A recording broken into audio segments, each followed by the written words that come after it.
बनाने वाले के अंदर आएंगे या खाने वाले के? बनाने वाले। सुबह जल्दी कौन उठेगा? खाने वाला, बनाने वाला? बनाने वाला। नॉलेज किसको हो जाएगा परमानेंट? बनाने वाले को। और परमानेंट कॉन्फिडेंस किसका हो जाएगा? आगे जाके सम्मान किसको मिलेगा? अच्छा, खाने वाले को क्या मिलेगा?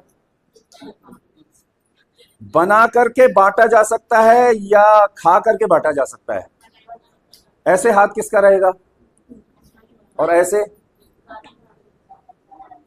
अच्छा किस में लगता है बताओ? ऐसे, ऐसे या अरे रख ले, बांटने में लगता है। और बना बांटेगा वही जो पहले बनाना जानता हो। तो ऐसे ही ज्ञान है, जो बनाना जानता है वो बांटेगा और जो बनाना नहीं जानता वो मांगेगा। तो आपके बच्चों को मांगने वाला बनाया जाए या बांटने वाला?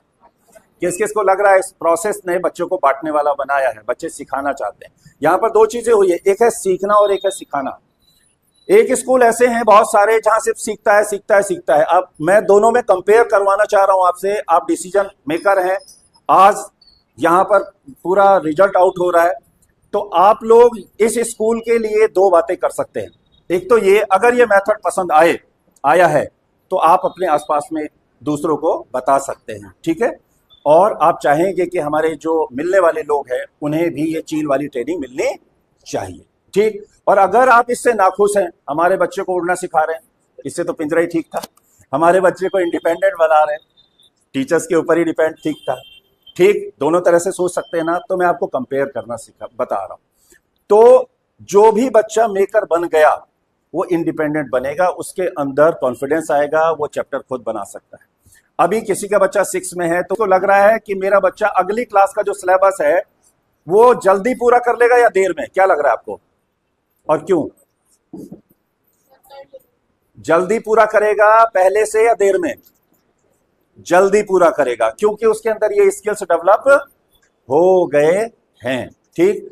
तो ये पूरा सिस्टम सर के वजह से ये यहां पर आया और सारे टीचर्स ने पहले ऑनलाइन ट्रेनिंग लिया इसका। इसके बाद हमने 10-12 दिन यहां पर रह करके टीचर्स और बच्चों के साथ मिल करके हम लोगों ने ट्रेनिंग दिया। उसका रिजल्ट आपके सामने है। नंबर कम या ज्यादा हो सकते हैं, ठीक है, सबके बराबर नंबर नहीं आएंगे, लेकिन हैंड राइटिंग, बच्चे के अंदर कॉन्फिडेंस, बच्चे के अंदर चैप्टर मेकिंग, पिक्चराइजेशन, विजुअलाइजेशन, ये सारी चीजें अगर बच्चे के अंदर डेवलप हो रही हैं तो फिर ये समझ लीजिए आगे की राह बहुत आसान हो गई है। इस साल उन्होंने ट्रेनिंग लिया है और इस रास्ते पे वो चले हैं। इस साल उन्होंने उड़ना सीखा है, पंख फैलाना सीखा है, पंख खोलना सीखा है। अब वक्त आया है आसमान की उड़ान का, जो अब अगले साल आपको देखने को मिलेगी। सबसे पहली चीज होती है विजुअलाइजेशन। विजुअलाइजेशन क्या होता है? कुछ भी हम पढ़ते हैं हमारे माइंड में पिक्चर बन जाए, इसको विजुअलाइजेशन बोलते हैं। फिर होता है पिक्चराइजेशन, माइंड में तो पिक्चर बन गई, अब कॉपी पे बना दे तो इसको पिक्चराइजेशन बोलते हैं। इसके बाद होता है एनालाइजेशन। एनालाइजेशन में क्या होता है? वो जो पिक्चर्स बनी है, वो जो चैप्टर है, कॉन्सेप्ट है, उस पर ढेर सारे क्वेश्चंस बना दे तो एनालाइज हो गया। एनालाइज होते ही रियलाइज हो जाएगा। रियलाइज का मतलब सत्य का ज्ञान हो जाना, उसे बोध हो जाना। इसमें कहते हैं एक है बोझ, एक है शोध, एक है बोध। बोझ, शोध, बोध, तीन चीजें हैं। अगर आपने शोध नहीं किया, शोध से हो जाती है चीजें शुद्ध, शुद्ध नहीं हुई तो बोध नहीं होगा। तो बुद्धि हमें इसलिए मिली है कि आप माने कुछ नया खोजना। आप उसे कोई भी चीज देते हो तो वो खोजता है ना, लेकिन वो आगे जाके नहीं करता ऐसा। तो स्कूलों में अगर शोध वाली प्रक्रिया अपनाई जाए, शोध का मतलब होता है, पहले होता है बोझ। अगर रट्टाफिकेशन है तो वो हो जाएगा बोझ। बच्चे को याद करना, अच्छा आप में से लगता था किसी को रट्टा लगाना? नहीं। किस किसने लगाया है लेकिन मजबूरी में? सबने मजबूरी में। तो रट्टा मजबूर बनाता है और प्रोसेसिंग मजबूत बनाता है, ठीक। और बच्चे के चेहरे से, बच्चों की आंखों से, बच्चे के काम से, बच्चे के कॉन्फिडेंस से वो दिख जाता है, कुछ भी छुपा नहीं रहता। जो एलकेजी के बच्चे हैं, क्या वो सवाल बना ले रहे हैं? अगर एलकेजी के कुछ पेरेंट्स बैठे हैं यहाँ पर, एलकेजी यूकेजी के बैठे हैं, कोई बच्चे बना रहे हैं, सवाल बना रहे हैं, बना रहे हैं, पहले से आगे बढ़े? कॉन्फिडेंस कम हुआ है कि बढ़ा है? किस किस के बच्चों का कॉन्फिडेंस बढ़ा है, थोड़ा सा बताएंगे? एक बार क्लैपिंग करेंगे उन सभी बच्चों के लिए और आप लोगों के भरोसे के लिए। इस स्कूल पर आप लोगों ने भरोसा किया और मैं धन्यवाद देना चाहूंगा पूरे टीचर स्टाफ को, जिन्होंने बहुत आत्मबल से इसको सीखा और मेहनत से इसको सीखा और अपने बच्चों के साथ में, आपके बच्चों के साथ में उन्होंने मिल करके बहुत मेहनत करके उन्हें इस लायक बनाया है। एक सवाल आप लोगों से पूछना चाहूंगा, सिलेबस बच्चों को करवा दें ऐसे टीचर चाहिए? ऐसे टीचर चाहिए कि सिलेबस करवा दें या सिलेबस करने लायक बना दें? कौन कौन कह रहा है मेरे बच्चे को सिलेबस करने लायक बना दो? और अगर लायक ना बना पाए तो क्या बना देंगे? हाँ जी, समझ रहे हैं आप? तो बहुत सारे जो लोग कहते हैं ना ये तो नालायक है, कुछ करता ही नहीं है, बेरोजगार है ना, पढ़ा पढ़ा खाता रहता है, 20 साल का हो गया, इसको पढ़ाई में अच्छा लगता नहीं है। क्या हुआ उसके साथ? उसके साथ रेक्टिफिकेशन हुआ और उससे माइंड उसका भर गया या चल गया? रेक्टिफिकेशन से माइंड चलता है कि भरता है? भरता है। तो ये माइंड भरने के लिए मिला के चलाने के लिए? चलाने के लिए। तो दो रास्ते हैं, एक है माइंड चलाने वाला, एक है माइंड भरने वाला। तो ये कानपुर का एकमात्र स्कूल है, अभी एकमात्र स्कूल है जहां पर ये स्टडी प्रोसेसिंग हो रही है, बाकी जगह स्टडी मेमोराइजिंग हो रही है, आप जानते हैं। तो आप लोगों से आज हम स्पेशली यहां पर आए आप लोगों से मिलने के लिए। पहले भी हमारी मुलाकात हुई थी कि आप लोगों के ऊपर है, आप इस स्कूल को किस लेवल तक आप लेके जा सकते हैं, इस स्टडी प्रोसेसिंग को किस लेवल तक लेके जा सकते हैं। एक इस पूरी प्रोसेसिंग पर हम लोगों ने एक बुक लिखी है, पढ़ाई बोझ से बोध तक, या तो पढ़ाई बोझ होगी या बोध होगी। ठीक, इस जो भी मेथड हम लोगों ने सिखाया है वो सारा मेथड इसमें लिखा हुआ है। हम लोगों की 5 लोगों की टीम है, ये बड़ा बेटा है, इसने ये पूरे प्रोसेस को जो हमारी 30 साल की मेहनत है इसमें इसने पिरोया है। तो ये मेथड इसके अंदर सब लिखा हुआ है। तो 2 तरह की बुक्स होती हैं, एक होती है मटेरियल की बुक्स, एक होती है मेथड की बुक्स। तो हिंदी, इंग्लिश, मैथ, साइंस क्या पढ़ना है वो मटेरियल की बुक है, कैसे पढ़ना है ये मेथड की बुक है, तरीके की बुक है। जैसे आपने चाय बनानी है तो चाय बनाने का मटेरियल है, लेकिन चाय बनाने का मेथड भी तो होगा ना। तो मेथड अलग चीज है और मटेरियल अलग चीज है। तो हिंदी, इंग्लिश, मैथ, साइंस जितने भी सब्जेक्ट हैं ये मटेरियल है, लेकिन उन्हें कैसे आपको प्रोसेस करना है, कैसे बच्चों को करवाना है। तो मैं चाहूंगा कि हम लोग ये सभी स्कूल्स में जा जाकर और पेरेंट्स को गाइड कर रहे हैं कि इस बुक को आप लोग पढ़ें, बच्चे को भी कंटिन्यू इसको पढ़वाएं और अपने आसपास के लोगों को भी पढ़वाएं, ताकि वास्तविक मानसिक आजादी की तरफ हमारा देश जा सके और शिक्षा में क्रांति आ सके और स्टडी प्रोसेसिंग आगे बढ़ सके। इस बुक की जो कॉस्ट है वैसे 249 है अगर ऑनलाइन से लोग मंगाते हैं तो, लेकिन स्कूल्स में पेरेंट्स के लिए, बच्चों के लिए और टीचर्स के लिए, टीचर्स को ऑलरेडी वो बुक मिल चुकी है, टीचर्स ने वो बुक पढ़ी है। जो भी मेथड हमने बताया है वो सब कुछ इसमें लिखा हुआ है। तो यहां पर सिर्फ 150 रुपीज हम लोग ले रहे हैं, जो कि इसमें जो खर्चा आया है, और वो पेरेंट्स तक पहुंचाने का हम लोग काम कर रहे हैं पूरे भारत में। अभी पूरे भारत में केवल 50 स्कूल है, बिहार में 3-4 स्कूल हैं, यूपी में 4-5 स्कूल हैं, छत्तीसगढ़ में हैं, पंजाब में हैं, राजस्थान में हैं, एमपी में हैं, लेकिन संख्या अभी बहुत, टोटल 50 स्कूल हैं जो स्टडी प्रोसेसिंग कर रहे हैं, बाकी मेमोराइजिंग कर रहे हैं। तो संख्या ज्यादा या कम है? अभी काम बहुत बाकी है। क्या ये इस काम को हम अकेले कर सकते हैं? नहीं। क्या पेरेंट्स इसमें अपना रोल अदा कर सकते हैं? कुछ कर सकते हैं ना। तो आप लोग इस बारे में चर्चा कीजिए, थोड़ा थोड़ा चर्चा करने से भी पता चलता है कि हाँ कुछ ऐसा भी है। तो 2 मेथड है, इसमें स्पष्ट रूप से सारी चीजें बताई गई। आप लोग अगर लेना चाहें तो ये सिलेबस के साथ भी मिल सकती है, आज भी मिल सकती है। ये सब ये कंपलसरी नहीं है, ये ऑप्शनल है कि मटेरियल के साथ मेथड की बुक भी हमारे बच्चों के पास होनी चाहिए। अगर आपको ऐसा लगता है कि हाँ स्टडी प्रोसेसिंग ठीक है, और हमें इसे गहराई से भी लिखा हुआ है कि पेरेंटिंग 3 तरह की होती है, एक होती है नेचुरल, एक होती है ओवर, एक होती है लोअर। ओवर कौन सी होती है? सारे डिसीजन मम्मी लेती है, सारे डिसीजन पापा लेते हैं, ये हो गई ओवर, यानी हैंडल किसके हाथ में? मम्मी के हाथ में, और पीछे कौन बैठ गया? बच्चा, सवारी बन गया वो, ठीक है, ये हो गई ओवर। लोअर कौन सी होती है? बच्चा क्या कर रहा है ना मम्मी को ना पता ना पापा को पता, वो हो गई लोअर। बोले हमें तो पता ही नहीं चल पाता क्या करता रहता है, हमें तो पता ही नहीं चल पाता कहाँ चला जाता है, हमें तो पता ही नहीं चल पाता, वो हो गई लोअर। एक होती है नेचुरल। नेचुरल में क्या होता है? हैंडल बच्चे के हाथ में होता है, डिस्कशन होता है, और केरियल मम्मी और पापा के हाथ में होता है। अगर आपको बच्चों को ड्राइवर बनाना है तो कैरियर अपने हाथ में रखो और हैंडल बच्चों के हाथ में। अगर सवारी बनाना है तो हैंडल अपने हाथ में रखो और कैरियर पे बच्चे को बैठाओ। ठीक है। तो कितने लोग ऐसे हैं कि जो अपने बच्चे को हर चीज में ड्राइवर बनाना चाहेंगे। तो ड्राइवर बनाने का जो तरीका है वो है बैक सपोर्ट।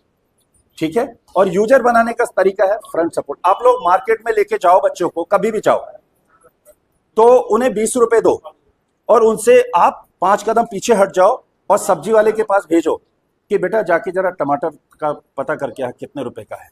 ठीक। और लेके आ, हो सकता है एक आध टमाटर वो कैसा ले आए, खराब, वो कोई बात नहीं, उसको खरीदारी कर। खुद पीछे हो जाओ, थोड़ा सा पीछे, बेटा जा, मेरा फोन आ गया, जरा मैं बात कर रहा हूं या बात कर रही हूं, जरा जाओ बेटा।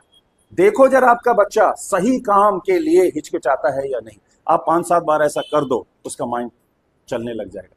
मैंने अपने बच्चों के साथ में जब वो 5 साल के थे, 6 साल के थे, ये सारी खरीदारी करना सिखाया था। आज वो ट्रेनर है, आज वो लगभग 50 स्कूलों में ट्रेनिंग देने जा चुके हैं। ऐसे सब कर सकते हैं। इसको कहते हैं हैंडल देना और कैरियर पकड़े रहना। ऐसा नहीं है कि तू जा रहा हम घर चले ना, देख रहे हैं क्या कर रहा है, पैसों का क्या कर रहा है, टमाटर ले रहा है नहीं ले रहा है, चुपचाप खड़ा है, ये देखो, ऑब्जर्व करो बच्चों को। तो ये होती है नेचुरल पेरेंटिंग। ऐसे ही नेचुरल यहाँ पर टीचिंग कराई जा रही है। तो आप सभी का धन्यवाद। और हमें फिर दोबारा से यहाँ आने का मौका मिला और सर ने यहाँ इनवाइट किया कि यहाँ पर बच्चों को जो रिजल्ट आउट होने वाला है उस दिन जरूर आइए।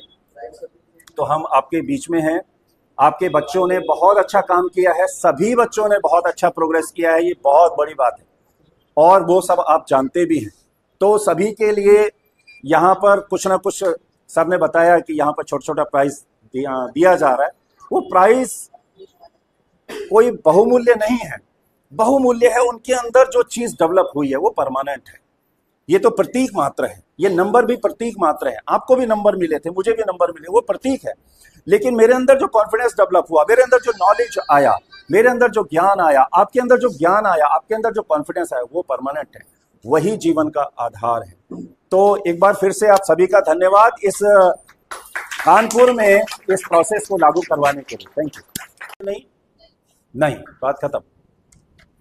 अगर लेकिन किंतु परंतु लग गया, इसका मतलब है इसका नो। लेकिन किंतु परंतु का अर्थ क्या है? नो। कहीं पर भी कि बोले खाना खाना है, ठीक, उसने कहा मुझे खाना तो था लेकिन, क्या मतलब है इसका? नो, बात खत्म। बोले तुम वहां आओगे? नहीं, मैं आना तो चाह रहा था लेकिन, इसका मतलब है नो। इस नो और यस में ही दुनिया चलती है। आप अपने परिवार में क्या चाहोगे, यस और नो या बीच में झूलेलाल? कोई भी आपसे स्पष्ट बात करे, क्लियर बात करे या बीच में झुलाए? तो आपको ऐसा ही अपने को भी बनाना है और अपने बच्चों को भी बनाना है और दूसरे के बच्चों को भी बनाना है। बीच में कुछ होता नहीं। या तो गेंद ऊपर जाएगी, बीच में भी रुक सकती है, नहीं, या तो मुझे ये सवाल आता होगा, या तो मुझे ये पढ़ना आता होगा। नहीं, मुझे पढ़ना तो आता है लेकिन, क्या मतलब है इसका? नहीं आता। मुझे इसकी मीनिंग आती तो है लेकिन अभी नहीं बता पाऊंगा मैं। क्या मतलब है इसका?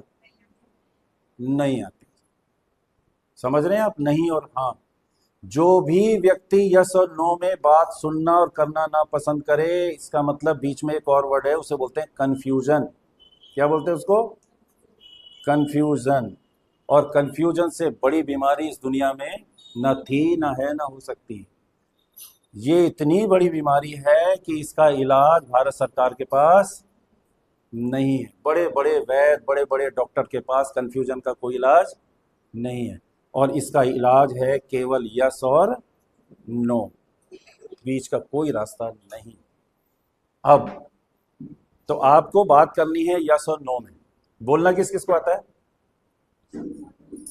सबको नहीं आता है। बोलना किसको आता है? मैंने हैंड रेज किया ना, तो जिन्हें समझ में आ गया होगा तो उन्होंने हैंड रेज किया होगा। और बाकी ने 100 नहीं किया तो उनका इसका मतलब क्या है, वो क्या बोल रहे हैं, नो। क्या बोल रहे हैं, नो। कंफ्यूजन। तो जो भी कंफ्यूजन में है ना तो वो यस में है और ना वो नो में। ये है सबसे बड़ा दुनिया का इशू। अगर आप या आपके बच्चे यस और नो की भाषा लैंग्वेज सीख गए तो सारी प्रॉब्लम्स। अगर कोई काम उसे नहीं आता और बोले कि मुझे नहीं आता, तब भी वो सच बोल रहा है।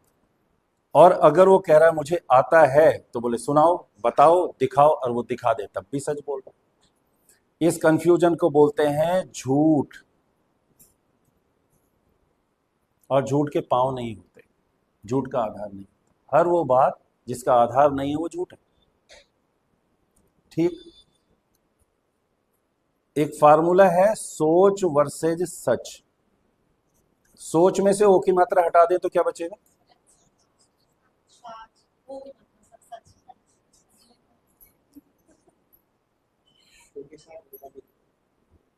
ओ की मात्रा माने क्या, नहीं तो एक ही नहीं हो गई वो तो एक ही हटी हुई ना, ओ माने वो डंडा भी है। क्या बचेगा, तो सच अलग है और सोच अलग है, या सोच को ही सच कहते हैं। हाँ, आपने कहा था ना सबको बोलना आता है। आपने कहा था सबको बोलना आता है। गलतफहमी दूर हो रही है क्या, आप ऐसे लोगों के बीच में रह रहे हो जिनमें आधे लोगों को बोलना भी नहीं आता, बोलना भी नहीं आता। पता है क्यों नहीं आता, कहीं हमारे मुंह से क्या ना निकल जाए, सही है गलत, सच निकल जाए तो फिर तो प्रॉब्लम ही नहीं है। गलत ना निकल जाए, इस वजह से माइंड कह रहा है चुप रहो। इसको बोलते हैं डर। क्या बोलते हैं इसको, डर। ठीक। और वो चेहरे पर दिखाई, ठीक। तो सोच और सच इसको समझ लें, ये दोनों एक ही चीज है, दिखते तो एक ही हैं। सोच सच, इसमें भी 100, इसमें भी 100, इसमें भी 100, इसमें भी एक जैसे दिख रहे हैं ना। क्या दोनों एक एक एक जैसे हैं या एक दूसरे के अपोजिट हैं, क्या लग रहा है, ये सिमिलर हैं या अपोजिट हैं। रेज योर हैंड, किसका माइंड काम कर रहा है, सोच और सच ये अपोजिट हैं या तो ये पर्यायवाची हैं कि भाई आप भी चल रहे हो तो मैं भी इधर चल रहा हूं। एक ये है कि आप इधर जा रहे हो मैं तो उधर जा रहा हूं। ये पूरा पश्चिम है, अपोजिशन में है, विलोम है या पर्याय है। किस किस को क्लियर हो गया, रेज योर हैंड। और कौन कौन अभी कंफ्यूजन में है, कौन, अगर आपके पास सवाल है आप लोग पूछना चाहते हैं तो पूछ लें, पहला चांस आपका है। नहीं क्लियर हो रहा है, क्लियर किसको है, आपको क्लियर जी है, सिमिलर। और किसको क्लियर है, हाँ, अपोजिट है या सिमिलर है, अपोजिट हैं। बहुत गहरी बात क्लियर होने वाली है।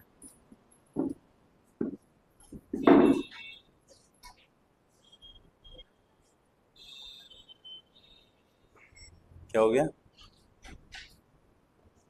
ना कि ये बात मेरे सिर के ऊपर से निकल जा रही है।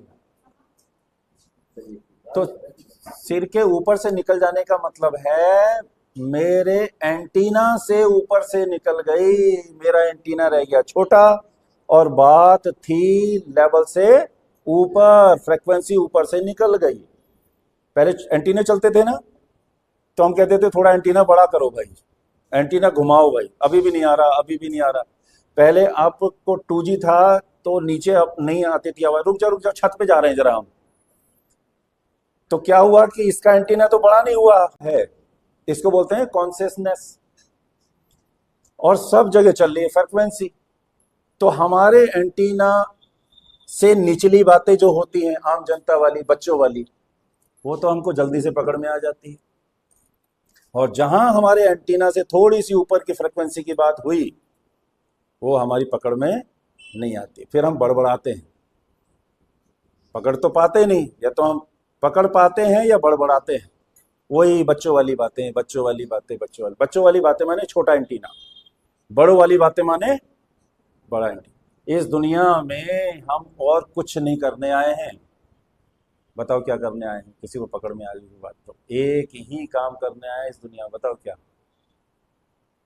फिर से बताता हूं, किसको पकड़ में? हाँ, छोटी छोटी बातें माने छोटा एंटीना, कॉन्शियसनेस, ठीक है। और बड़ी बातें पकड़ में आने का मतलब है, ऊंची ऊंची बातें भी पकड़ में आने का मतलब एंटीना बड़ा हो गया। अब इस दुनिया में हमारा केवल एक ही काम है, इस शरीर यूपी यंत्र, इस मोबाइल रूपी यंत्र से हम एक ही काम करने आए हैं। क्या करने आए हैं बताओ? किसको पकड़ में आया? हाँ, क्लैपिंग करेंगे मैम के लिए। एंटीना बड़ा करने आए और कुछ नहीं है, और कोई काम नहीं है। एंटीना बड़ा हो गया तो ये फ्रीक्वेंसी पूरी जितनी भी इस दुनिया में चल रही है वो सब पकड़ में आना चालू हो जाएंगी। पूरी गीता पकड़ में आ जाएगी। गीता को लोग 50 बार पढ़ लें, पकड़ में ही नहीं आ रही। क्यों? क्योंकि एंटीना छोटा है। ऊंची बातें बोले, पता नहीं उनकी बातें सिर के ऊपर से जाती, सिर के ऊपर से जाती हैं, ये कंफ्यूजन है। सिर के ऊपर से नहीं जाती है, एंटीना के ऊपर से जाती है। इस सिर में छुपा हुआ एंटीना है और वो छोटा है और बातें ऊपर से निकल जाती हैं। रडार में आती नहीं ना, रडार होता है ना, वो पकड़ नहीं पाता उसको। तो जितनी भी पढ़ाई है, जितना भी ज्ञान है, किताबें हैं, गुरु हैं, शिष्य हैं, या मम्मी है, पापा हैं, जितने भी ये सब चीजें चल रही हैं, केवल एक मकसद है, किसी तरह छोटा एंटीना कैसा हो जाए, बड़ा हो जाए, बस। और कोई मकसद नहीं है। बाकी तो सब ये इस्तेमाल है। ये जो शरीर है ये मोबाइल है, और जो कॉन्शियसनेस है वो है फ्रीक्वेंसी को पकड़ने के लिए नेटवर्क। कि नेटवर्क नहीं आ रहे। नेटवर्क का मतलब होता है नेट। नेट माने जाल। ये जाल फैला हुआ है सारा। ये नेटवर्क हमारी पकड़ में नहीं आ रहा क्योंकि हमारा नेटवर्क टूटा हुआ है और कॉन्शियसनेस छोटी है। ठीक। तो जैसे अगर कोई यस और नो में बोले, उनकी बात ना क्लियर कट होती है भाई। अगर उन्होंने जाना होगा तो बोल देंगे हाँ, नहीं जाना होगा तो मुंह पे बोल देंगे ना। बोलते हैं ऐसे लोग। तो उनको अच्छा माना जाता है या खराब? जो क्लियर कट बताएं हैं और जो कंफ्यूजन फैलाएं, बोले उनका पता ही नहीं क्या बोलते रहते हैं। क्या बोलते रहे? मैंने बड़बड़ाना। तो अगर हमने ऊंची चीजें पकड़ना नहीं सीखा तो बड़बड़ाना तो आ ही जाएगा। ठीक। इसका उल्टा पढ़ो, उसी को बड़बड़ाना बोलते हैं। जो भी रट्टू तोता है, रट्टू तोता कौन होता है? जो पिंजरे में होता है।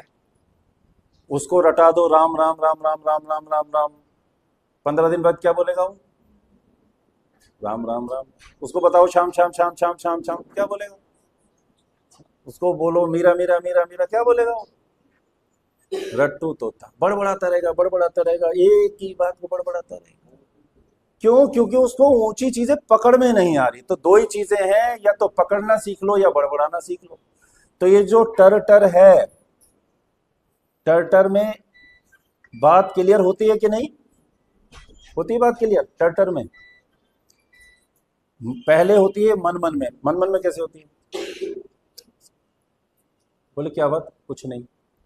क्या आंसर आएगा? कुछ नहीं। दूसरी होती है, हम रोटी बना रहे हैं, हम साइकिल पे जा रहे हैं, हम कार चला रहे हैं, हम मोटरसाइकिल चला रहे हैं, हम खाना खा रहे हैं।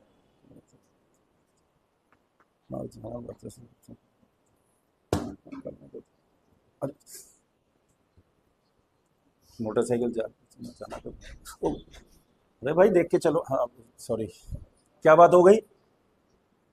क्या बोलेगा? कुछ नहीं। इसका अगला स्टेप होता है, ये स्टार्टिंग है, इसका अगला स्टेप होता है 1 घंटा फोन पे बात कर रहे हैं, किसी ने पूछा क्या बात रही?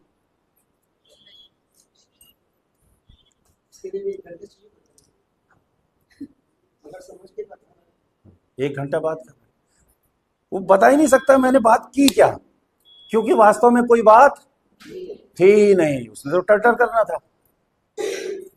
ठीक, 6 जगह शादी ब्याह में लोग बैठे हुए हैं, क्या चल रही वहां पे? टटर, कुछ भी नहीं चल रहा। उनसे पूछो क्या बात रही भाई, 2 घंटे से बात चल रही थी, कुछ नहीं, वो अपनी टटर कर रहे थे।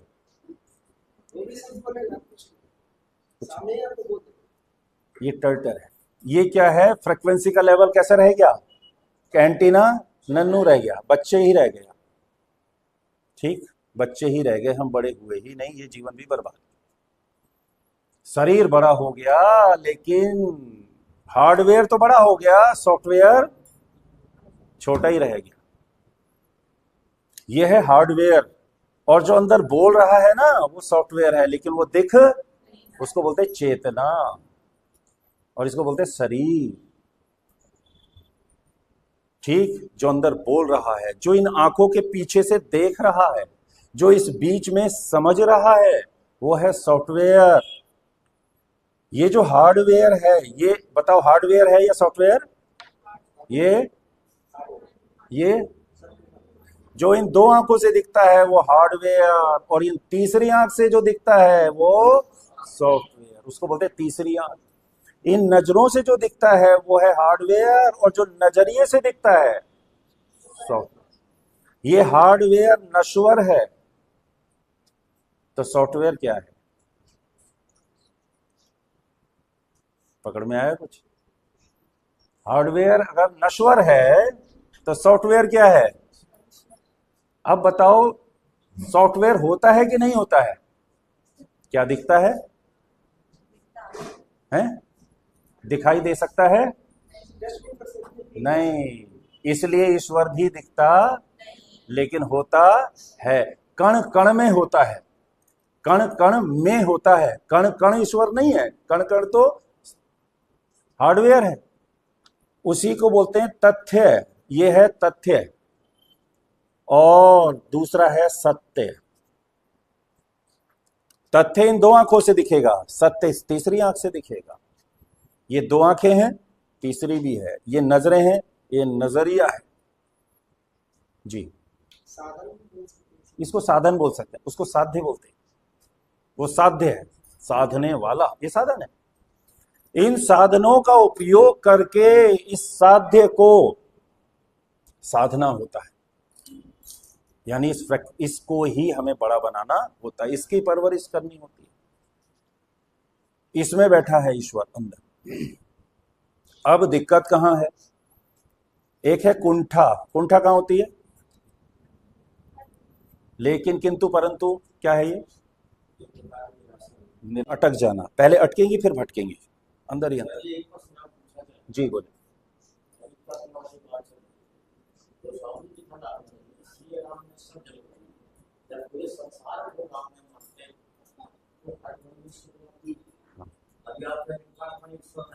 हाँ, कण कण में, बिल्कुल सही है। देखिए, अगर वो सच है, वो अगर सच है तो सोच नहीं है, और अगर वो सोच है तो सच नहीं है। अगर सोच सच हो गई तो वो सोच रह कहां गई, फिर तो वो सच में बदल गई। अगर दूध का घी बन गया तो वो दूध नहीं रहा, बदल गया। ठीक, तो इसका मतलब ये एक दूसरे के अपोजिट है या सिमिलर है? अपोजिट है।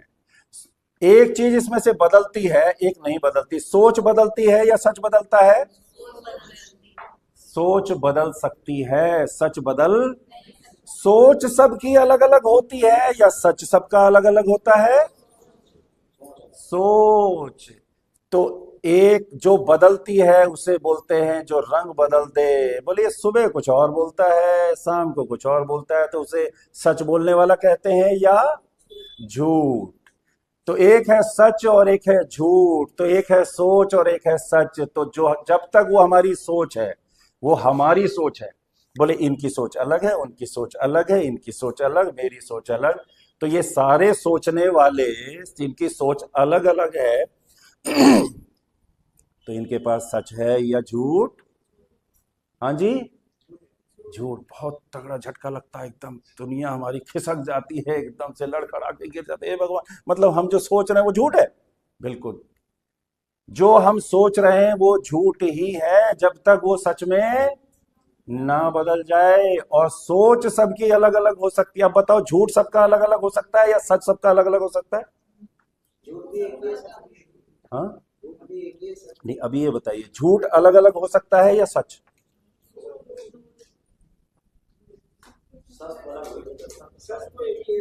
तो दूसरा क्या बचा? जो बदल जाए वो, जो बदल जाए वो झूठ, जो ना बदले वो सच। तो जब सबको किसकी तलाश है? लोगों को जब सच नहीं मिलता तो बोलते हैं ये मेरा सच, वो तुम्हारा सच। क्या ये पॉसिबल है? सच मेरा तुम्हारा हो सकता है, सच मेरा तुम्हारा नहीं हो सकता। वो क्या हो सकती है अगर मेरा तुम्हारा है? तो वो झूठ है, वही सोच है। तो सोच जब तक है उसे कहते हैं बोझ, और जब सच आ जाता है तो उसे कहते हैं बोध। इस सोच पर होता है पहले शोध, फिर ये हो जाता है शुद्ध, और जब शुद्ध हो जाए तो ये बन जाता है सच। सोच में से कुछ हटाना पड़ता है तब सच मिलता है, या कुछ लगाना पड़ता है तब सच मिलता है? तो सच तक पहुंचने के लिए ज्ञान हमको चाहिए या कम करना पड़ेगा?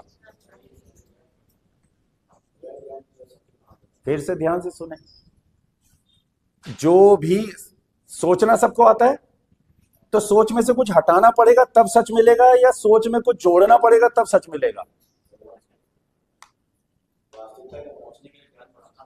हाँ जी, किसको आया समझ में? जोर से बोलो। हैं? बढ़ाना पड़ेगा। सोच में कौन सी मात्रा लगा दें कि सच मिल जाए? हैं? हैं? वर्डिंग की बात कर रहे हैं तो नहीं, वर्ड नहीं, सच माने क्या? बात तो नहीं। हाँ, बात ये है कि आप वर्ड पकड़, अगर हम वर्ड को पकड़ेंगे तो वो हटाना है।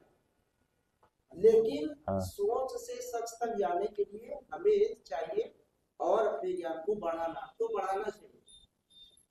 आप समझिए, हम बोझ हमारे पास ज्यादा है इसलिए। अच्छा, बुद्ध ने ज्ञान और लिया या हटाया? क्या लग रहा है? सोच समझकर बताइएगा। केवल अपने आप कुछ छोड़ा या कुछ लिया? बहुत कुछ छोड़ा, तो क्या किया? बहुत कुछ छोड़ा, छोड़ा या लिया? छोड़ा। छोड़ा। तो सच तक पहुंचने के लिए हमें कुछ छोड़ना पड़ेगा या पकड़ना पड़ेगा?